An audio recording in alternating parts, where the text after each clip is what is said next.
Okay, so I've made some modifications on how we're going to do the registration. So now what we want to do is we want to have basically dynamic testing of a username on a blur.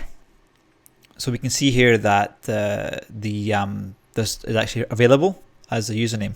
If we do one that's already taken up, so for example FFFF, we're going to get a check back that basically says no.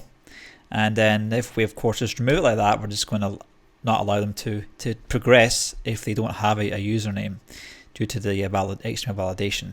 Now the way this works now is that we have a rule for security in that anybody can read the username with read equals true like that.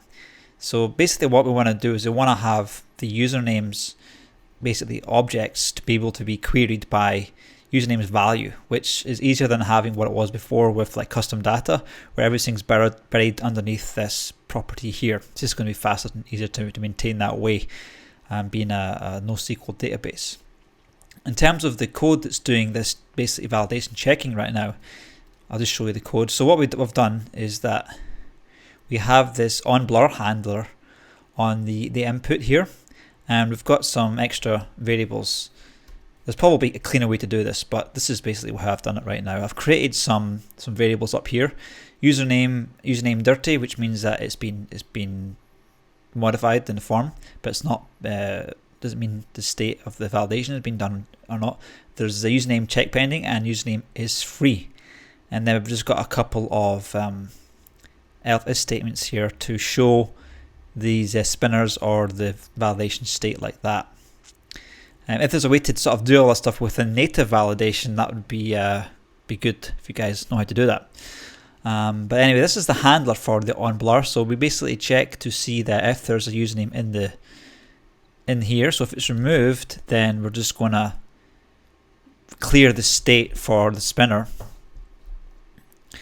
and that's by setting the username equals dirty. So none of this other stuff will be rendered. That's where it removes the spinner right, correct or not correct icon.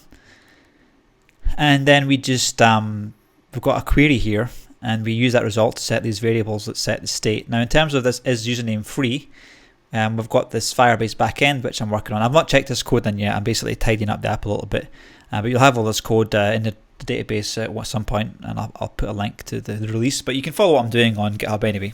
So in the username free, we basically do a read on the database with the username that user supplied, and as you can see, it's just a read value. There's no writing here, and we'll actually make a cloud function to set the username because we want that to be, because the user's not authenticated, we want to basically lock down anyone doing that. So I'll show that in the next video.